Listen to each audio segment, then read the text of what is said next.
Welcome, welcome. How you doing out there? Welcome to Storyteller. I'm Shannon Cason. Storyteller to Storyteller is creative conversations with me. And I love the art of storytelling. I wanted to get more shine. So one of the things I wanted to do with Storyteller the Storyteller is talk to people who tell stories live on stage, talk to people who go out to the shows and put their names in a hat and go out to these big theaters and tell stories on stage. So I'm hoping to, because I meet so many people doing it. I've been telling stories on stage and storytelling for over 10 years now, and I do a podcast called Homemade Stories. Go listen to Homemade Stories. It's a bunch over 100 stories there. But I meet so many different storytellers and performers throughout the time of performing, and I just want an opportunity to be able to talk to them again, talk to them about their process, talk to them about the storytelling community, like the story, like the woes. I mean, storytelling, it got its shit too. So all the stuff that go along with storytelling. Today I'm talking to Kevin Alves.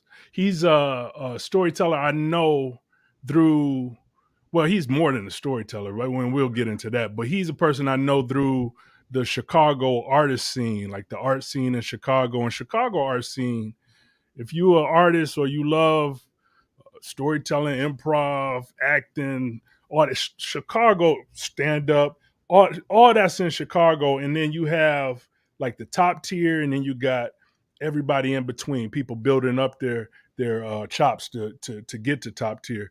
And you see that all in Chicago. So Chicago scene, you meet so many different people, and then you'll be seeing them on TV later on. So I love that part of Chicago as well. And I hope to be able to talk to them on this venue as well. But it's too much talking by me. I'm gonna bring Kevin up, and I'm gonna have him share a little bit more about himself. But we're gonna have a conversation today. I want to talk about, um, our true stories true, because we do this true storytelling thing. But is it even real? So let me bring Kevin up right now. What's up, Kevin? Hey, what's going on, man? Doing good, doing good, doing good. You hear my little run through of things there. But how your Sunday going?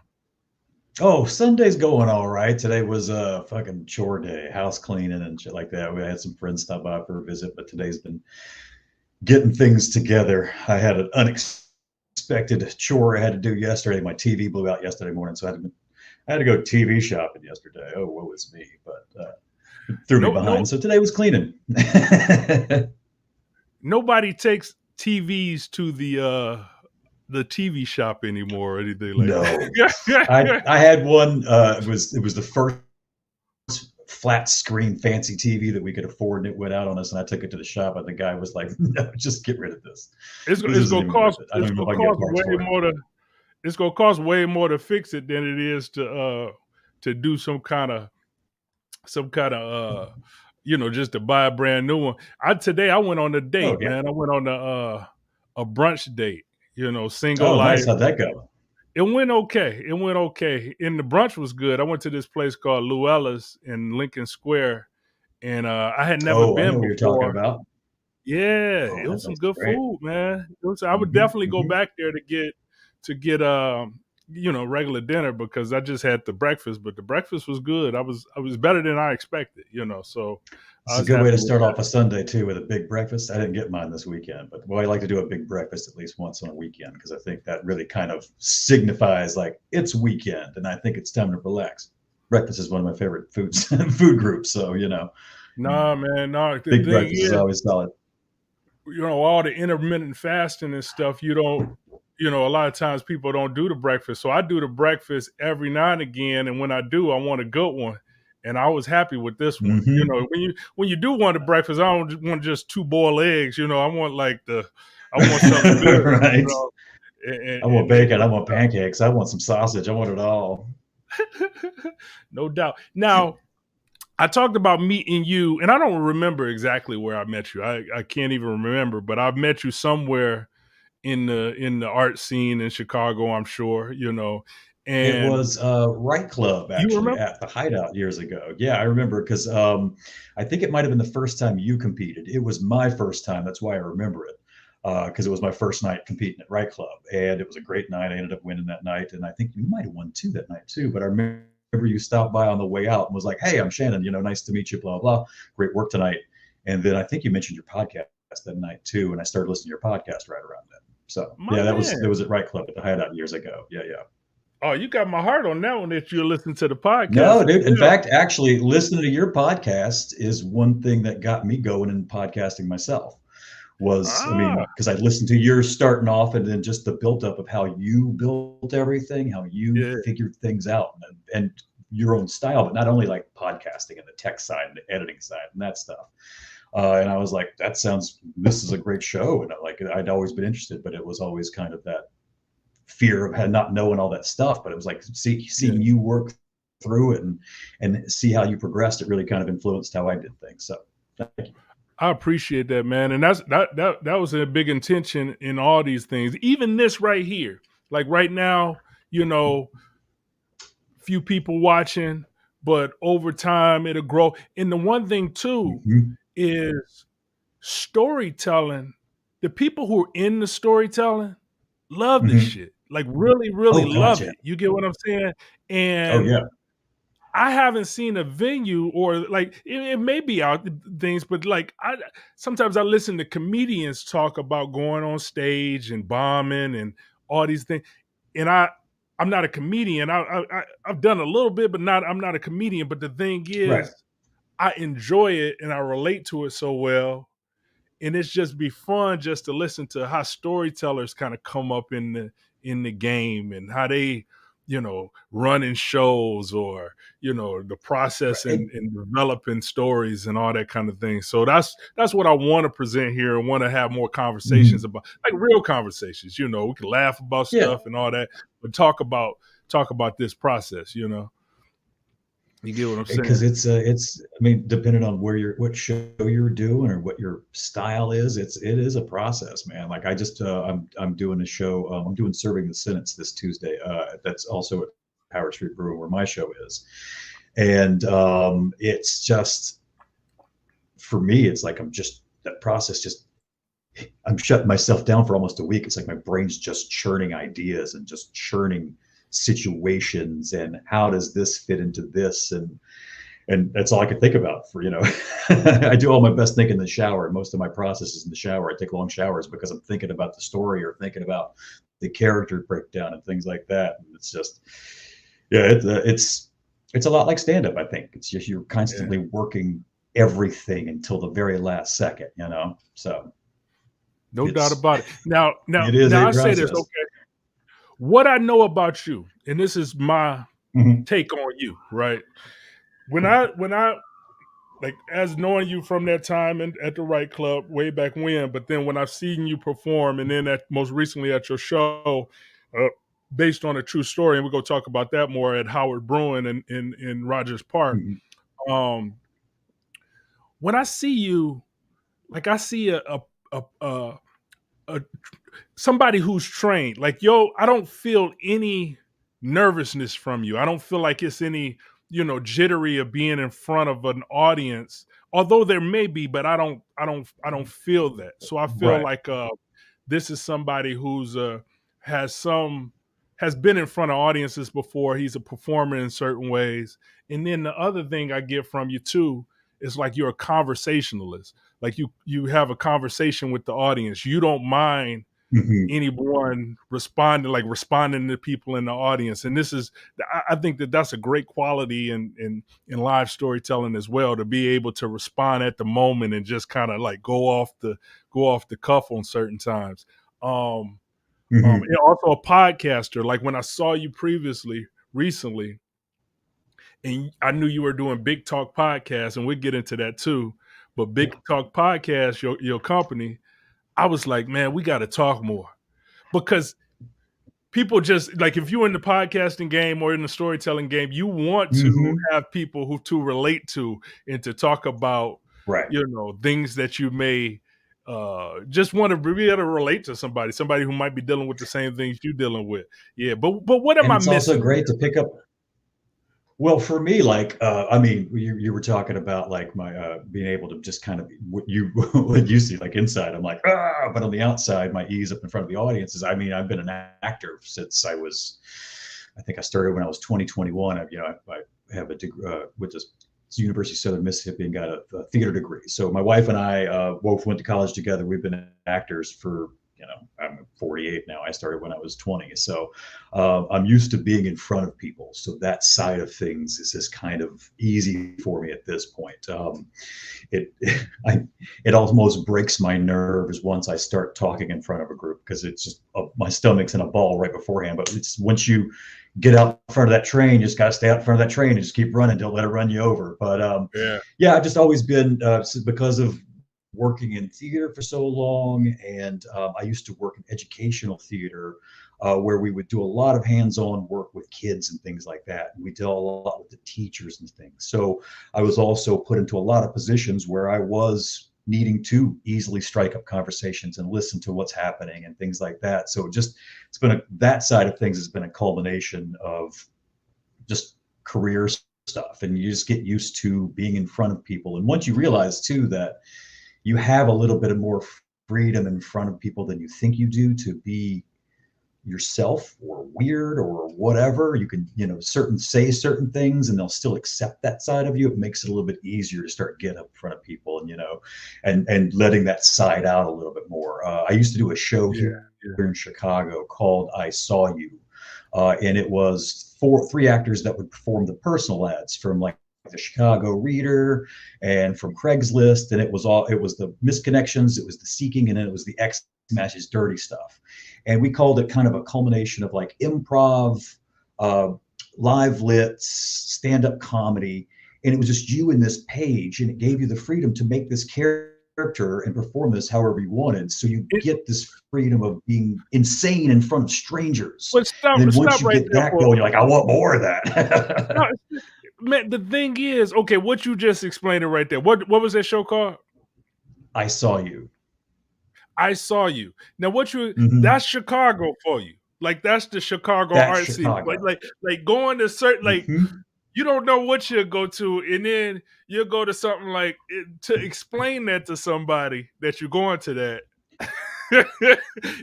And We're then and going try to explain it as a performance. to Like you just have to live. come see it. You just got to see it, and And then you can see some just gotta amazing see it. performances at places that just sound like the wildest type of idea. So that's like that art scene in Chicago, which I love. Yeah, yeah, Mm-hmm. And I think I yeah, liked about like that show and so many other like performance shows, not necessarily like theater shows, but performance shows. That show, just like a lot of them, are just was in a dive bar down on Halstead, and it was $5 to get in, and so it was like a perfect just hangout night. And I love those shows that like you're in this like Chicago dive bar that's just like a John Hughes film kind of dive bar, and you're doing these stories or doing this comedy or you're just making this art, but it's in this like cringy old like pouring PBRs off a unclean line tap behind the bar kind of thing. And it's like, this is the best. This is the pinnacle of my career right here. I love this.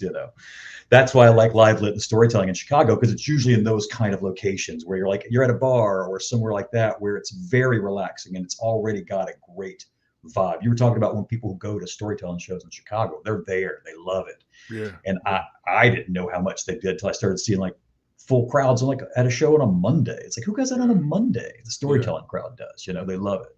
yeah. Now, okay, you brought up some things in there.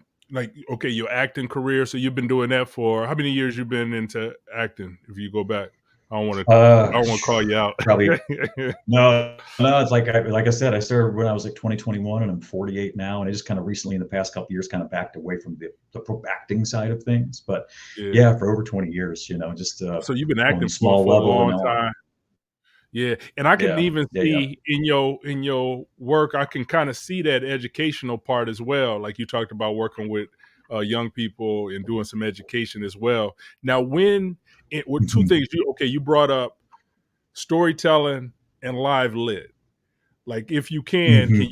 you was differentiate that for a little bit?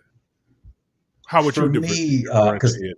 Live Yeah, lit was something I'd never even heard of until I moved to Chicago. And I mean, I think, as I've been told, Ian Belknap coined the phrase. He's the guy that started Right Club. He was yeah, yeah. the overlord of Right Club. But Yeah, I'm as glad I've you brought always up his name. I understood, definitely want to talk to him. Yeah, yeah, yeah. oh, you need to get this guy on. Yeah, Yeah, he's that's my Ian's man. great. Yeah, He is a brilliant, smart curmudgeon of a man, like who has the vocabulary of a king. It's amazing. But I would say for me, like everything I've ever seen was like storytelling. I mean, I'd say live lit falls more kind of in like what I would say like a performative essay style, where you've got your topic and you've written an essay out, but it's written to be read aloud by you. Where storytelling is more just like, hey, I'm going to talk about, my grandma for, this one time I went to Disney World with my grandma and it was a great time and she got sick on teacups. And that's kind of, to me, kind of storytelling. yeah. Live lit is a little bit of a different beast because it falls under kind of that more written essay. Because storytelling, I lean more towards writing my stories down and reading them kind of a live lit style, where people like you, performers like you who just, and Lily B, don't write anything down and just come up and tell the story. And I think that's a Well, big differentiating point between the two. correction there. I write everything. Like I'm a writer first, so I write pretty much everything, and I then should I'll have to say, I memorize. guess Yeah, that's where it is. Like when I perform, I usually read off my page. I'm meaning like you just tell the story not on the page. Yeah, I'm sure you write and do all the structure and get it in your head, but you don't come up yeah, on stage with a paper, yeah, which as yeah, an actor to me is terrifying for some reason, but because it's like it's something that I've written and now I need to memorize my own words, and that's very weird to me. yeah, yeah. So that's why I think I still carry my paper. People like Lily and others. I'm always just amazed by that because to be able to tell stories on you're just out of your head is amazing to me. Hmm. That's always like an amazing And thing. But also the live lit side, it has its. A lot of times people who don't do the writing on paper and telling stories. I've seen it where they kind of don't want to do the writing on paper and telling the stories off the paper, but that's a quality as mhm, well. I've always like to be versatile. So, but telling stories off the paper can work just as well as standing right in front of the crowd and looking the crowd in the eye. Because one of the things, like even absolutely. what you do, like I do it as well. I'm reading the paper, but I can react to the audience too. You get what I'm saying? So Hmm. I'll even have on my paper, fuck with the audience right here. You know what I'm saying? Yeah. Oh, and Yeah, see, yeah, that's I love that. Make your notes. This is when you come out, because that's actually something that when we, I hate to go back to I saw you, but like we got the pieces that we were doing, we got them night of. We would show up at 7 o'clock and get the book and look just at our pieces, and they were brand new. We'd never done them before. And at 8 o'clock, the show started. So we were doing things like, this is where I do this, and you write it real big in the book. So that's a style that I've gotten used to, making sure that I have those moments in my stories, since I'm reading off the page, to come off that page and really like lay it home and engage that audience a lot. It's one of my favorite things to do. It's come off that page and just look at the audience in the face and be like, here's something fucked up I'm about to say. And they're like, oh, wow, that's okay, guy.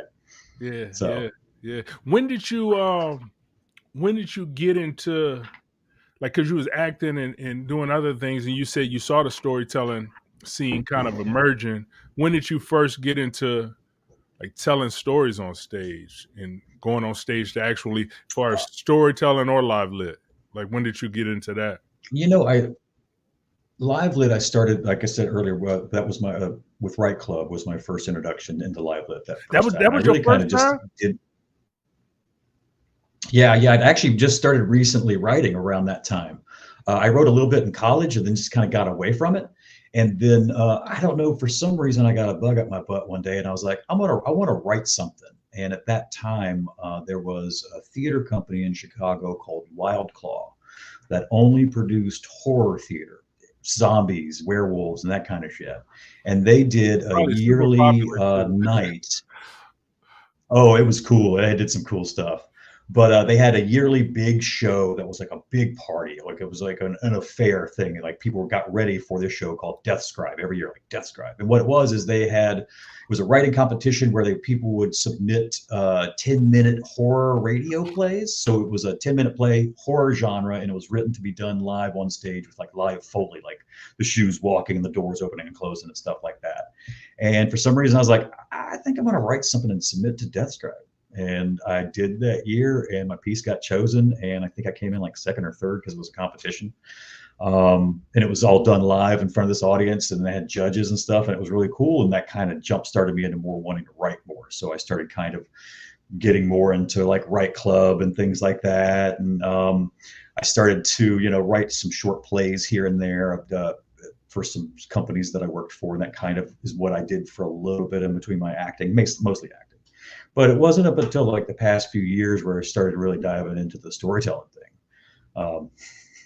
I kind of did a shortcut where I did a couple of shows, and then I was like, I'll just do my own show. And so I started my own show because I was like also looking for an outlet to perform myself kind of on like when I was ready to, but also hosting a show is kind of performing as well too. So that Yeah.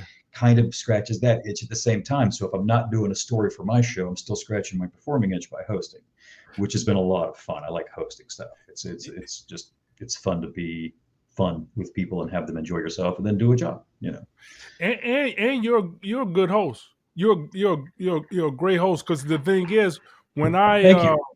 I go to shows, I'll be real. Hosting is a different animal, right? So when I Mm-hmm. host, Mm-hmm. it just it's totally different from when I'm just telling. I love just telling.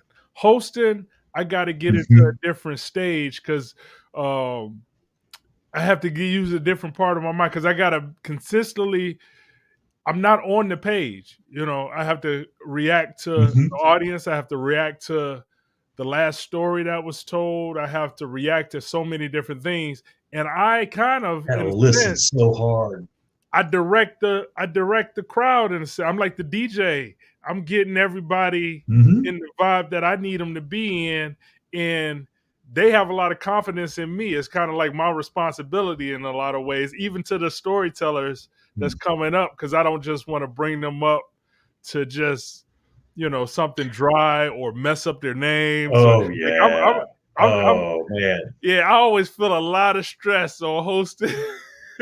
I'm like, It really is, because I yeah, mean, you're driving the bus. It's like I said earlier, like you have to get in front of that train and stay in front of it. It's even more so when you're hosting, because everyone's looking at you, and you've got to be on point always. You got to be charming. You got to be funny. You got to know everything. You have to drive that bus. And the yeah, second you take your hand off the wheel, you'll lose that entire audience, and the night just goes right downhill. I mean, the oh, host can't lose losing an the audience is audience. the worst feeling. The host, Mm-mm, as the mm-mm. host, how you gonna lose the audience as the host? That's the worst. That's the worst thing. You know what I'm saying? Because you have to go back up Yeah, over and over yeah. again. So it is a responsibility on hosting. And I'll be real, hosting. I don't feel as comfortable if telling stories. I tell stories all day long, but the hosting part Mm-hmm. is always, and I want to get better at it. And that's why I kind of put myself in those positions to host things. I just hosted a gala recently. I just throw Oh, myself in there. nice. Yeah, I'm like, okay, I'll host. Yeah, yeah, I tell stories, but You I really host. just have to, and that's the thing. Yeah, I've I, hosted with the Moth. and what's great I've is you hosted can, with a bunch of different shows, but it's just like it put me in the spot. and then all of a sudden you have one too many beers right beforehand, so you can relax, and you're like, "Fuck, maybe that was too many beers," and you're like, "Oh shit." Because you keep going off stage. If you keep drinking, you gonna come Mm-hmm. up a whole Taking a different sip, host on the taking a on the sip, third act. You because be a it's totally different dangerous. host. Because in Yeah, what's my up, y'all? fucking ties all loose, you're like, "Hey, what's up, everybody? Who gives a fuck?" Woo, stories. 100%. That's because for me, when I'm hosting, my brain goes, just get past the first part, because everything after that's just introducing the next act. Yeah. And then that's when I'm backstage, like, we'll have some beers, and then, yeah, then it gets to be a mess. That's why you got to keep your shit Now, together. as an actor as well, right? Does and I know it Mhm. does. Like, in what ways does acting like work with the live lit storytelling and the on stage, even the hosting side? Does acting ever come into play? And does storytelling help their acting? Like, does acting ever come into your stories? Is what I'm saying.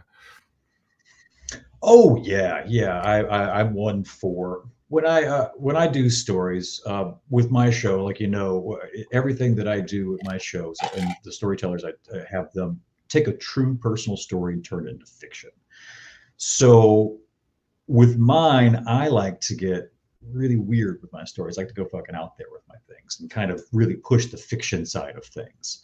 So when that comes, like character voices and different moments and things like that. So yeah, I'll still get my actor hat on and do some voices for some certain characters to really make sure that I'm hitting home this story. It's still I always consider myself a performer that writes and not a writer that performs. So a Yeah. lot of my stuff is when I do write, I'm already working out the performance side in my head as I'm writing it, kind of situation. Okay. So yeah, that actory stuff always still pops back in because I love doing character stuff, especially weird characters and dialects that don't exist and things like that. So um, yeah, it really, and then in the storytelling, as far as on the other side of it, helping my acting side, it of course helps, but it's simply because acting is its own version of storytelling. So knowing how to break down a story and knowing where your points are and things like that, they kind of coexist in that world together.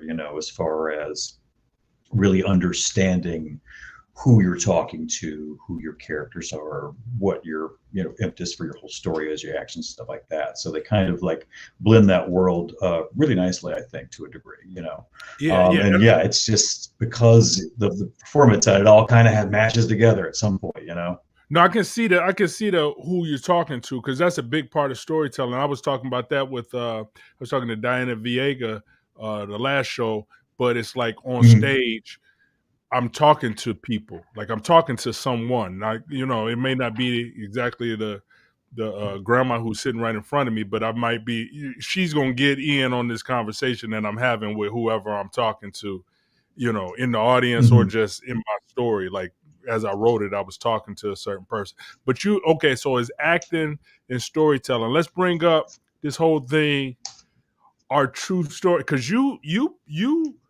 I've been at your show. You exaggerate to the Mm-hmm. point of alien babies crawling out of the belly, and you get what I said, busting through chests and Yeah, yeah, things yeah, like that. yeah.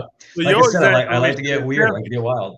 Yeah, your exaggeration is heavy. Mm-hmm. Now, this whole thing, okay, personal narrative storytelling, like the storytelling, are true stories true? Like to just ask you that. Like, what do you say on that question? Well, man, that's that's a tough one because it was kind of part of the impetus of doing my show. I was writing a story for a show that says tell us a true story, and I got to a part where I wanted to start embellishing. I was talking about like Zeus coming down from the heavens and stuff like that, and I was like, my anxiety side of me is like, am I going outside the boundaries they set? Because that's not true. That didn't happen. So this is why I set up my show of like, make it all up. Who gives a shit? I just want to hear a cool story. But it's a fine line. I mean, because I already we can break it down into the idea of like I saw a Netflix show and talking about the memory in your mind and how every memory you have is not exactly how it happened because your brain already changes things to make things kind of lean your way, even though you're not particularly doing that on purpose. So all true stories, if you go by that mindset, aren't true because it's always changing no matter what's going on in your brain. It didn't happen exactly the way it happened.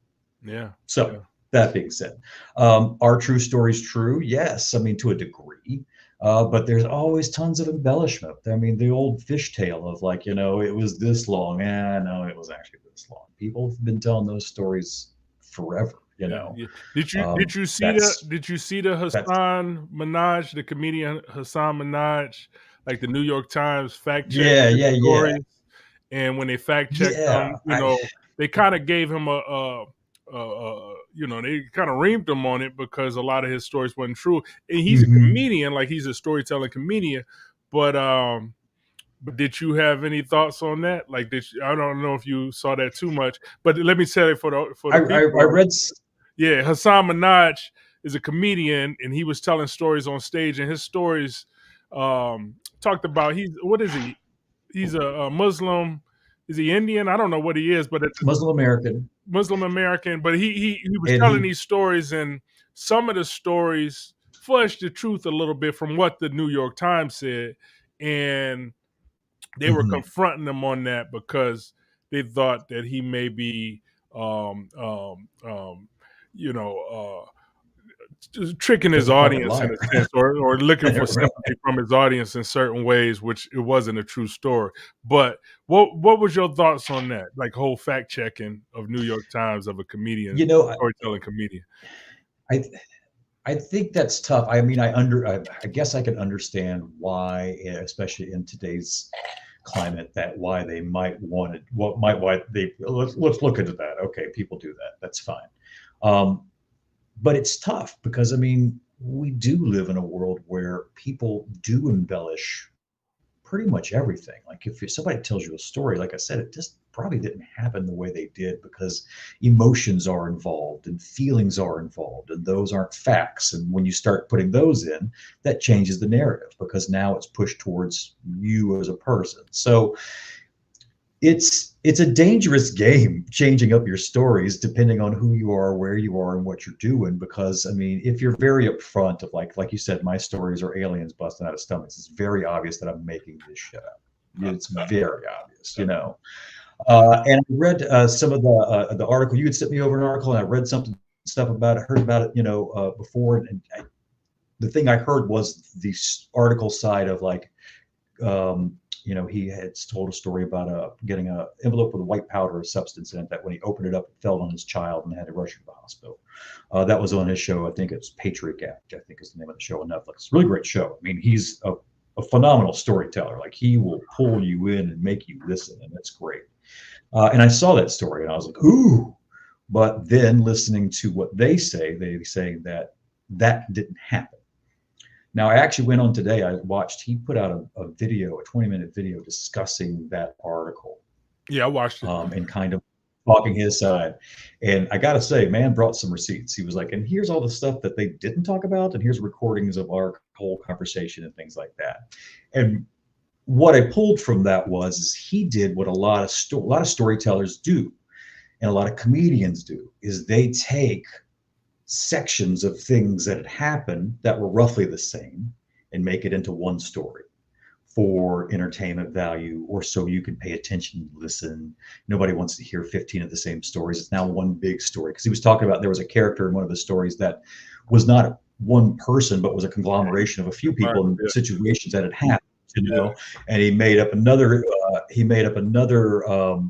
uh, character because somebody said that his wife saying what she was saying in the stories was coming off too abrasive and it wasn't like her and it was not telling the truth of her story. So he made up this other character to take some of her lines, take some of that off.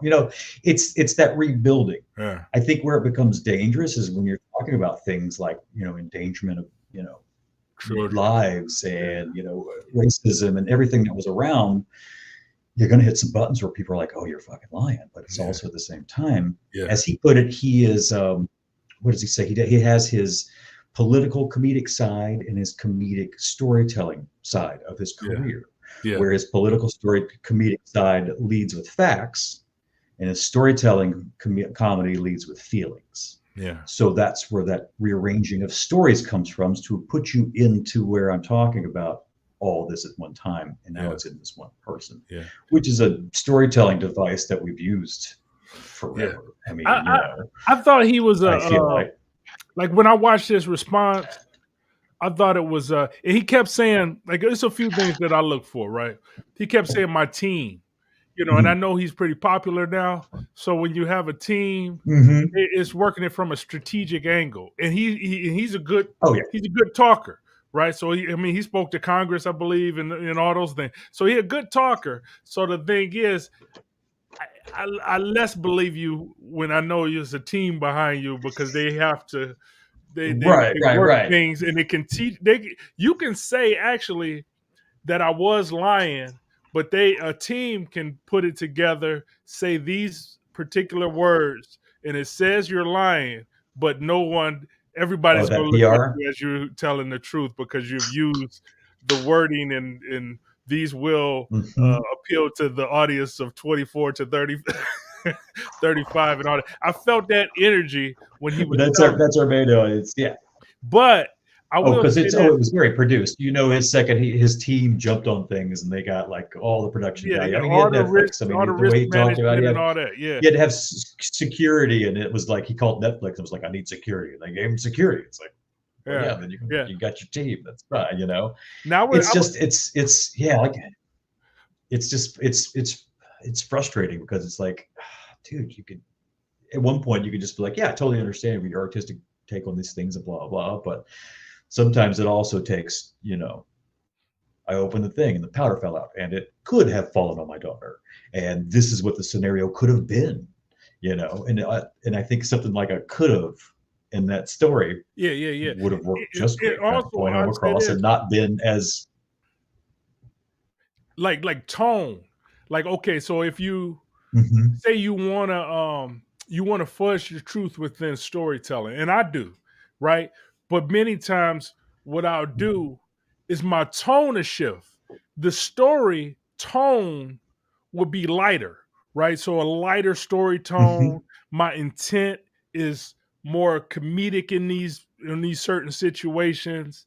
Um, I may like your style, like you saying you bringing up aliens and all these huge things in your story, which we know is in the stylistic way is satire or is funny mm-hmm. or is just total fiction or whatever, so in those things. But like if I'm just telling you, if I'm telling you the story and my tone, intent, everything feels like it's serious right at this moment, and I'm telling you a complete lie, I don't feel good about that. I don't feel good about that part. Right. So my Mm-hmm. tone, if my tone is lighter and I'm lying, who the fuck cares? Because it's for a laugh Right, and it's because for, then you're yeah, and they're a little in on that lie too. You can see yeah, that I'm making that shit up a little bit, right? You yeah, can yeah, tell by the way I'm talking, and now we're all on the same page. Great. yeah, You yeah, know, yeah. I So think that's part of it too, is like in that situation, I think it's when people aren't on this, when they don't feel like they're on the same page with you, then they're like, oh, you manipulated me, you lied to me. It's like, that's a well, good no, I word. Yeah, everybody yeah. else is on my page, that's, I was smiling and joking, and like I'm also on a stage with a microphone performing. Especially if I get some kind of like either pity or people feeling sad about me for this, I'm so Mm-hmm. sorry that happened to you, Shannon. I'm so Oh, sorry this, and I'm just like, that was bullshit that I said. That will affect me more. right, Or if right. the Let me tone tell you was, one of the worst I felt about a yeah. performance I did one time.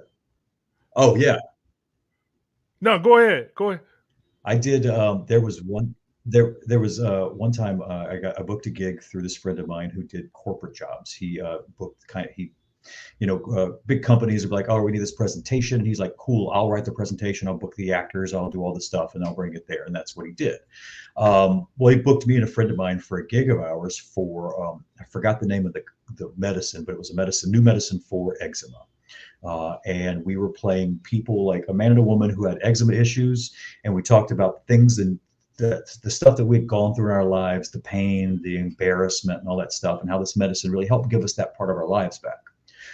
Well, these two characters were built on conglomerations of all people they had talked to about their issues and their problems with eczema, and they made them into one man and one woman. But it was 20 different people, Combination, clients, yeah. people who, yeah. So when we went to perform this, we knew that. And we were like, are they going to know that? And they said, oh, yes, the woman introducing you is going to say that these are representations of all the people that we have helped with this. Well, when it was time for us to go out and she introduced us, she didn't tell them that part. She just said, here are some examples here are people and their issues that they've had. And so we go out and we do our thing. And when we leave, we're actors, so we're doing our intentions and stuff like that, and being serious and trying to, whatever. Oh, it's so much better, that kind of stuff. And it really was. I mean, apparently it's terrible if you have it constantly, and it's awful. Yeah, yeah, yeah. so that we finished and we got our stuff and we left to go upstairs and get our things and to leave the place to go get on a plane to fly back to Chicago. We were in Boston and we were up at the balcony getting our stuff and we looked down and everybody was on their feet applauding. Like, we were like, how did we get a standing ovation at a pharmaceutical convention? And the thing is because they didn't They didn't know. say Yeah. that we were representations of people, they thought we were real people and those were our real stories. Yeah. So yeah, they were commending us on our bravery to come out in front of all these strangers to talk about the issues we've been going through. And my friend and I immediately felt like dog shit because we were both like, did we just lie to all these fucking people about this very serious issue? yeah, So I yeah, couldn't yeah. imagine like purposefully doing that, you know, Yeah. in a storytelling setting. Like, I actually went through all this. It's like, no, you didn't actually go through all that, you know. Yeah, and And I, that's the because part I'm even by talking about. accident, I felt like, right, I felt terrible about that lie, people construing that as a lie, and it wasn't even my fault. And if it was, That if I that's did the that, that's the part I'm talking about. Like my my aunt has gone through this degenerative disease, and I helped her for 3 years. I spent 3 years with her in my house, and I nursed her in hospice. mm-hmm, She was in my arms, and then somebody come up and crying in your right to your face and telling you about their mom who they went through hospice with, and you just sitting there like that was bullshit that I mm-hmm. just fed you. It's all I, bullshit. I don't I don't I All don't bullshit. I don't like that one. That one will I feel don't like that. No. that wouldn't feel normal. Now, if that's what I'm saying, tone and context, and then also because you Mm-hmm. can be like, because if it was satire or something like that, you can tell the person, hey, I'm just coming up with some stuff, and you are, and or Mm-hmm. you can just look at them Right. like they're crazy. You don't even have to explain to them. You just be like, she don't understand that an alien didn't didn't Come on, abduct what me, are you doing now? yeah. But that what you said is exactly what I'm talking about. Like fudging, bringing characters together. That's normal because I can't tell you Mm-hmm. about the 5 people that was in my house. I got to make all these, my mom, my auntie, and my grandma, and my sister, older sister. Mm-hmm. I can't go through all of them. I got to make one and bring them all into my mom. Yep. But Because if but I did that, you'd be bored as fucking pissed at you'd be me, bored you out of your know? mind, and I'm gonna fast forward some shit. You get what I'm saying? I can't really tell you Mm-hmm. everything.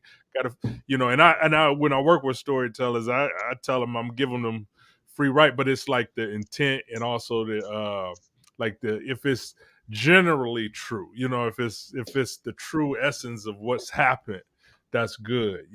But Mm-hmm. it is some things you will throw in a story that is bullshit, but you don't want it to be that Oh, yeah. stuff that's just go had a lady crying in front of you telling you about the hospice thing or the eczema Right, or that right, kind of right. stuff. Yeah. Like in your case, y'all was It's the actors, so car that you wasn't drove bad, but you somewhere. felt it. Yeah, yeah, Right. Oh yeah. God, no, that was terrible. It was a terrible plan right now. We were like, let's get the fuck out of here before they get out here because they were going to lunch at the same time. The hall started filling up. We're like, let's get the fuck out of here. Y'all I don't want to scratching go through that yourself shit. acting and stuff. Gotta run, gotta run, gotta run. Let me ask you this, because I mean, you deal mainly in true stories throughout your life with your family and stuff like that. So, for you, when it comes to the truth, like how much are you embellishing in your stories? Are you doing a lot of culminating of characters, or are you just really kind of sticking true to what you remember the situation being, and then flowering out the fun stuff around it? Yeah, yeah. What I look at like the general essence of the story. Like, okay, my last podcast, I talked about working at Buca de Beppo in Chicago for like 90 days Mhm. because I couldn't hack it as a server, right? Because I was a 30 something server for the first time and I really didn't know what I was doing, right? So the Oh yeah, characters I'm not going to remember who those people were because that might have been right. what 15 years ago. I don't remember exactly who my trainer was. I remember generally, so I'm gonna pull in the general facts of that, right? So the people in there Mhm. are, people who I can imagine that they probably were there, but I don't remember their names and who they were and how they looked. So I just have to pull that out my ass. But then like Mhm. the essence, the feeling of it is true. It's been times where I add funny scenes that may not be totally true. And I tell you, this jades you too as being a storyteller or being somebody who performs.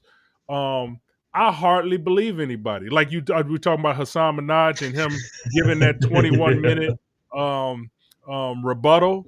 I don't Yeah, think yeah, yeah. stories should be fact checked. So that's minus on New York Times. And when I watched his thing, I even was watching that like a lot of this is bullshit. Or they Yeah, wording this right. just Because right. Is he looking at a teleprompter? I'm yeah, thinking all these things as I'm watching it because I'm like, I don't believe him either. So well, so that's yeah, also so well, it's that's also always people. People are hard to fucking believe. I say percentage wise stories have like I don't know, like 70%, hopefully 70% truth, but many times it's 60, Mhm. 50, 40, it depends. But I do look at everything like it didn't happen the way it happened, the way they're telling me. And that's Have even a you fact. You brought have it you up. had any? Eyewitness testimony isn't true. You brought that up earlier. But go Right. ahead. You could always change. Always changes in Yeah. your head. Have you ever had any like your friends or your family listen to your stories and come back and be like, "That didn't happen, dude," or that didn't happen that way? Have you had You, anybody you know kind the of call you one out for big your thing embellishes in a story? is when people come back and say it did. I had an old like she wasn't a girlfriend, but somebody I had dated, and she was like, you didn't have to tell the story that way, you know. And then one lady, she was like, you didn't have to say my name, and I didn't quite say her name. And she's like a high powered lawyer, so I immediately went back and changed all the. But she just said, you didn't have to say my name, and I just went back and removed her name. But it was a feeling good that she fact checked it for me and said, well, it really did happen that way. And then people who want to be left out of the story, or their truth may not be, or their perception, I should say, may not be my perception. Have you ever had that? Right. Like when you told stories, people come back to you? No, no. Like we were talking earlier, I kind of go so weird with my stories. It's All more of people them? coming back and be like, "Fuck, what part was that true?" I kind of mostly take most of my stories and at some point kind of blow it out for a little bit, just because my brain gets weird. And honestly, like there's a lot of stories that I can tell, but most of my stories are long enough for like a beer or two on the back porch. So sometimes you got to fill in some gaps to kind of make that like a story that I can tell at a show because I need 8 minutes or 7 minutes worth of material. I can tell you some Nah. great stories about my friend, but those are like 2 minutes long because it was like, and then we got fucked up and he went and flipped over a catamaran on the beach and then knocked over a porta potty and it was awesome. And then we left. That is kind I of love that things. though. I love that though as your Oh, style, that's you know? and that's I've always said if I would be very successful like if I could get everybody to just come to my house and drink with me for a little bit because then after a few beers I'm just like, you want to hear something weird? Let's talk about some weird shit, and then I'll just start telling stories for a while. Well, let's do that. Let's do that right now. Look, I got this new. All right. Oh, I okay. want Yeah, to yeah. do. I want to do some segments on this thing, right? So this is where I'm gonna give you some. I'm gonna give you some categories. This like story prompts, and I'm gonna give Okay. you some categories. You choose the category, and then I'll give you some story prompts, and then you can like if the story prompts bring something to mind, you could tell a little story, and there's not like a prepared story or anything like that. I can question you, and Oh, we can great. talk back No, I and love forth that. on it. Yeah, but uh, let's see. So the prompts I got for All right. November. What I got here? I got food because we got Thanksgiving coming up. I got gratitude because we Mhm. got Thanksgiving coming up, and I have I sense a theme here. yeah, I have cuffing season as well, right? So cuffing season is when it get cool, people want to get together. So let's just say relationships, Oh, yeah, yeah, yeah, yeah. yeah, that's Gotcha. more of a Oh, yeah, because yeah, it's single. Yeah, I know you married, but that's the single lifestyle type of thing. They cuffing season. So food, oh, okay. Yeah, yeah. gratitude, cuffing season, which category? Oh, God damn it. Let's try cuffing season just because. I love it. I love Look it. at I that like face. cuffing I'm in season. trouble. Nah, nah. Okay, number one, a story about a love that was just for a season. A love that was just for a season. If that brings anything to mind, or you can just say pass, I go to the next. Oh, can I hear? How many are there? I got about four of them. Oh shit! Damn, I thought you were Can't giving hear me the all of other them. Then I one. was I gonna make mean, a if you choice. got a story for that one, that's all good too. You know. Well, I mean, I guess I could do a love for a season because in what was it 90 we always go back and forth about it, but I think it was in 1999 is when I started going to University of Southern Mississippi for my theater degree, and I came in mid semester, so I came in like in January, and I met met a couple guys at like orientation and shit like that. So I didn't know anybody except them and my first day of my stage makeup class. One of those guys that I met were there, and I got hanging out. I didn't know anybody. I was a little older, but still new to everybody. And ended up meeting this woman, Kim, this girl named Kim, and we got to hanging out. I started running with this crew, and she was running with the same crew. We hang out, drinking, partying all the time, things like that. And then we, myself, she, and like five other of our friends all got a job at the same outdoor summer theater in Uh-huh. West Virginia for it was 3 months of like just adult summer camp of like, oh, you have 3 plays to do. Outside of that, just hang out on top of this mountain in West Virginia at this closed down ski lodge with 45 young horny actors. It'll be the best time of your life, which it was. It was I fucking can summer camp. imagine. Yeah, yeah, We, yeah. I mean, it was great. So there was like, and so there was like 8 friends, like it was like 8 of us that all went to this one job together.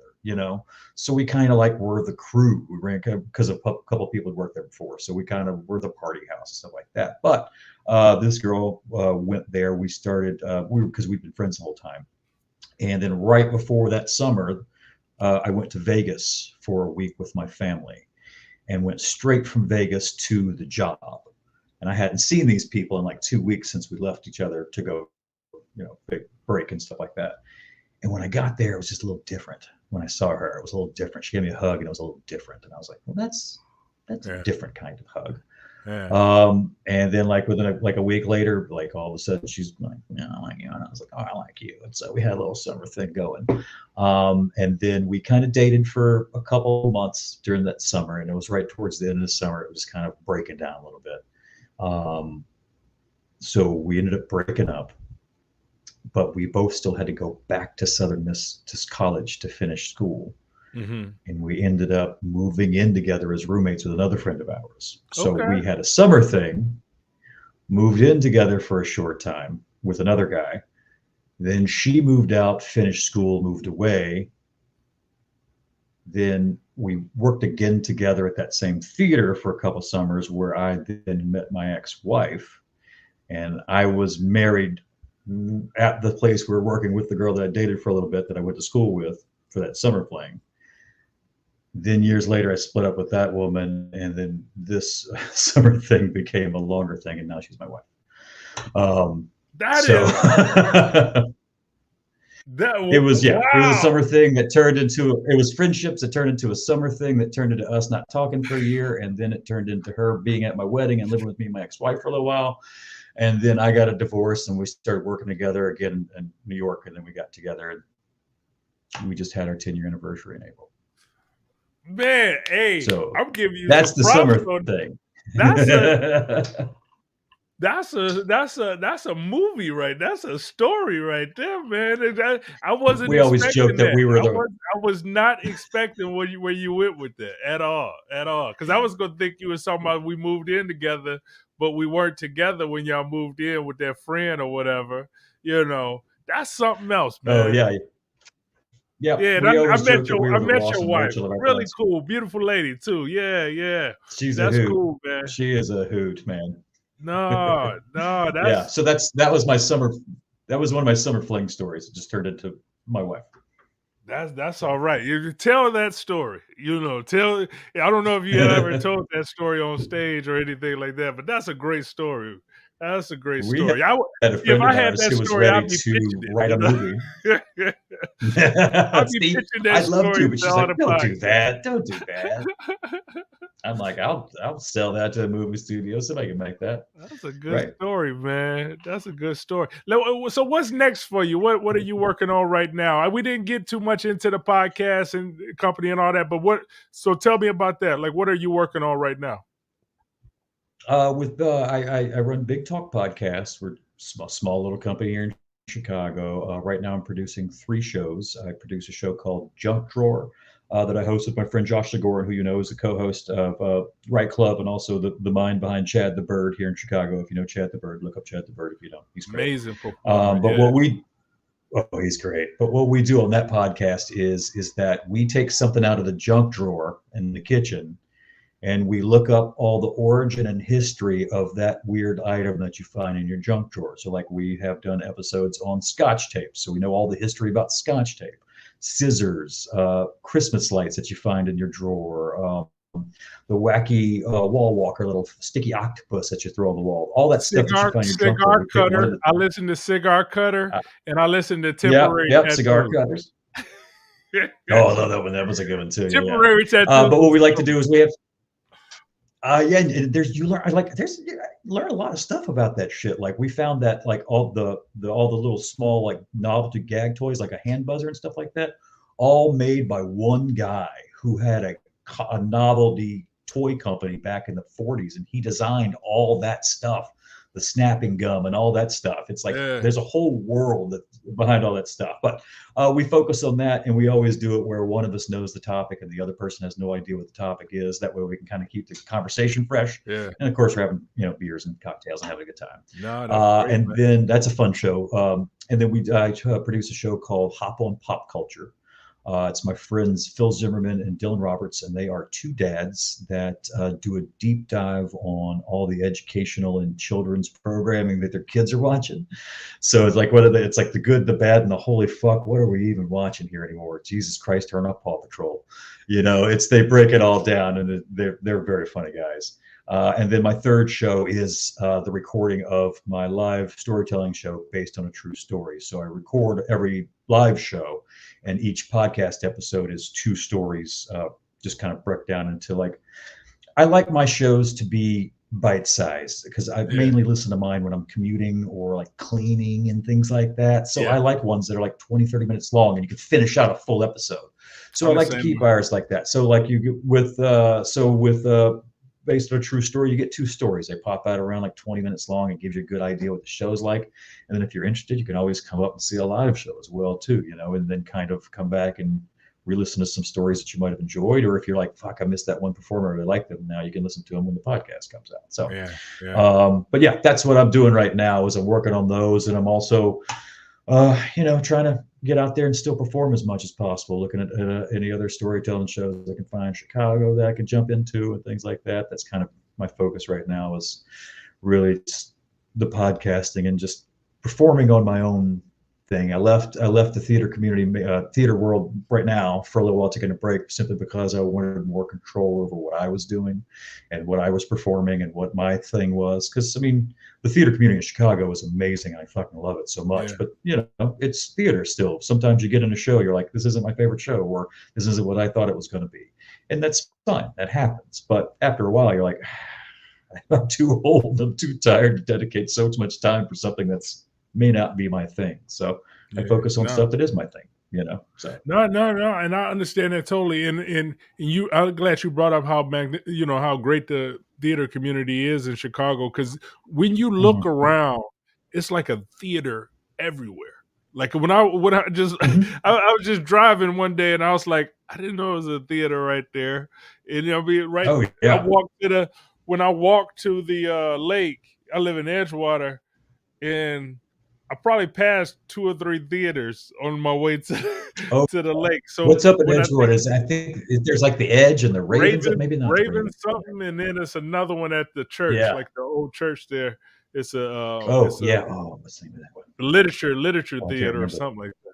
Yeah, Yeah, yeah, yeah, I but can't remember the name of it, but yeah, they're all over the place. I mean, yeah, it's the yeah, land of milk and honey when it comes to theater. That's why Chicago's so great. Is because here, if you want to do a play, you just fucking do it. You know, you yeah. You can just afford do it. it. You can find the people. You can find the You space. can find a You stage. know, You it's can find a storefront place. theater.